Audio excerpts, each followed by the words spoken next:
Pour l'exposition universelle de 1937, 3 bâtiments permanents sont édifiés à Paris.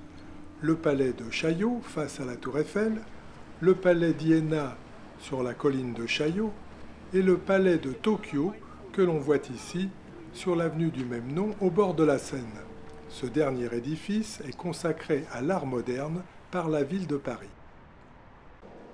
Après le hall d'entrée, une impressionnante perspective nous conduit à l'Équipe de Cardiff, tableau de Robert Delaunay, peintre emblématique de l'art moderne.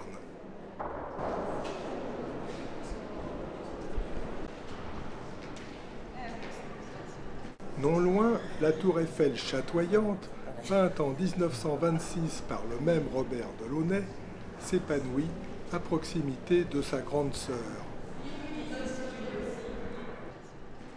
En face, l'étoile surdimensionnée de la série dite des rythmes, créée par Robert Delaunay et sa femme Sonia, d'origine ukrainienne, couvre les murs de leur forme géométrique flamboyante.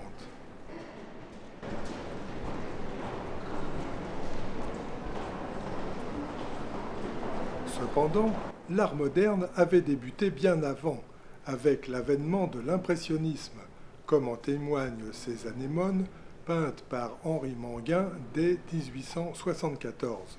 En 1901, le plus proche ami de Picasso, Carlos Casagemas, se suicide par amour pour Germaine, la volage danseuse du Moulin Rouge qui le repousse.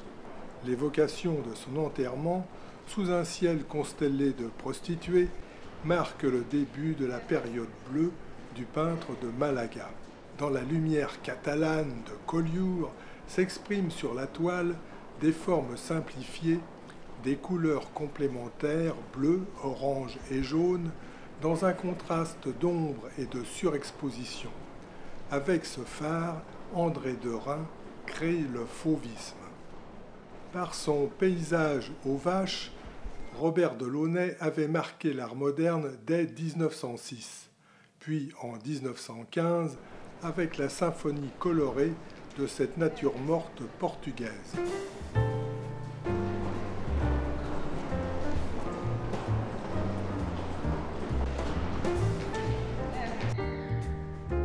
Deux autres grands fauves de la peinture se révéleront avant la guerre de 14, Albert Marquet et Maurice de Vlaminck. Le discret Marquet simplifie les formes et les couleurs, tandis que le fougueux de Vlaminck, admirateur de Van Gogh et Cézanne, fait tourbillonner les couleurs pures sorties du tube.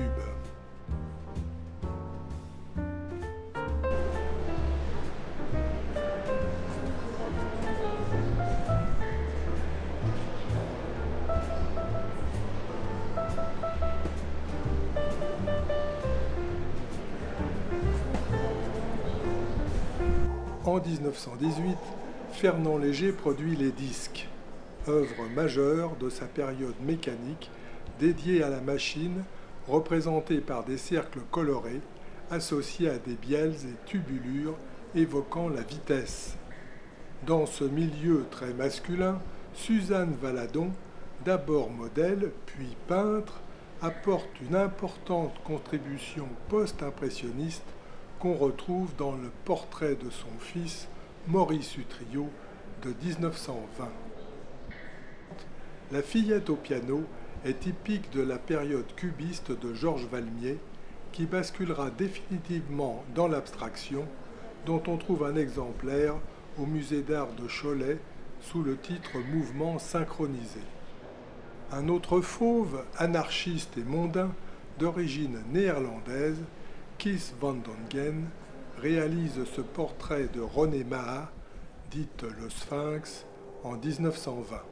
Dans ce facétieux nu couché à la toile de Jouy, Léonard Tsuguharu Fujita peint la célèbre Kiki de Montparnasse dans une composition qui rappelle furieusement la célèbre Olympia de Manet, le matou en moins.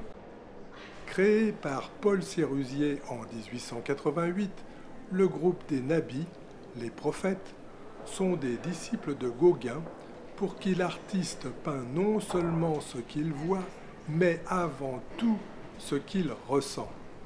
Entre 1930 et 1936, Édouard Vuillard portraitise ici ses confrères Maurice Denis, Pierre-Xavier Roussel et Pierre Bonnard, tandis que ce dernier crée ce nu dans le bain.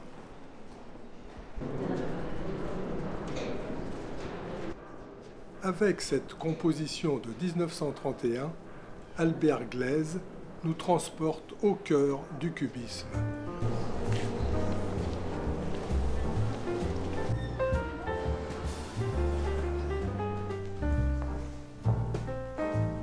Un autre géant du fauvisme, Henri Matisse, ébauche en 1930 une fresque de 13 mètres de long pour le milliardaire américain Albert Barnes. Le sujet, c'est la danse, mais en 1931, il abandonne cette première version, logiquement nommée la danse inachevée.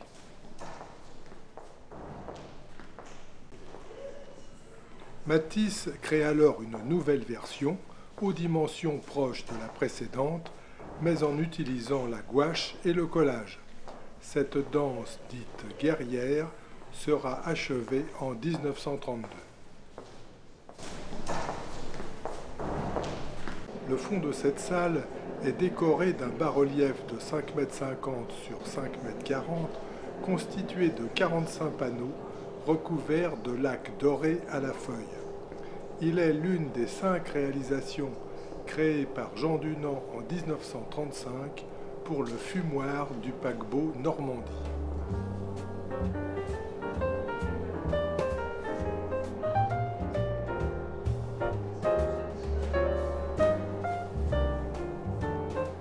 Dans cette composition de 1936, nommée Jazz, Auguste Herbin illustre en pratique sa profonde passion pour l'abstraction.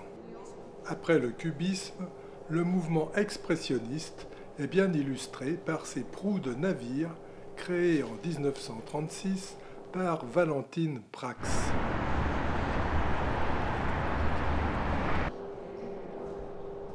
Pour l'exposition universelle de 1937, Raoul Dufy, adepte de l'impressionnisme puis du fauvisme, reçoit une commande de la compagnie parisienne de distribution d'électricité.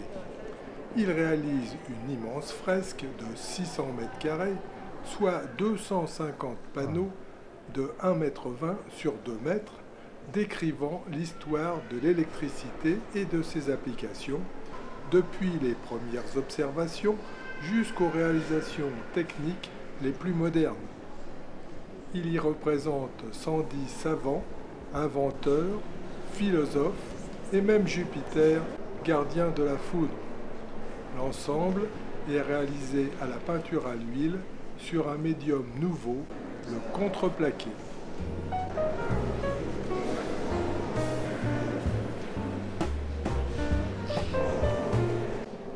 Le congloméros, contraction de conglomérat et érotisme, est réalisé par Victor Bronner en 1945 à l'issue d'une 50aine de dessins. Cette réunion hybride d'un corps central de femme et de 2 corps céphaliques d'hommes est déjà initiée dans sa série des chimères de 1939. En 1949, avec sa nature morte au revolver, puis son autoportrait, Bernard Buffet met fin à cette période dite de l'art moderne qui cède la place, après 1950, à la période de l'art contemporain. 100 ans plus tôt, l'art moderne avait débuté avec le scandale des impressionnistes, lesquels avaient osé briser les lignes parfaites des représentations quasi photographiques de la peinture qui étaient jusqu'alors de règle.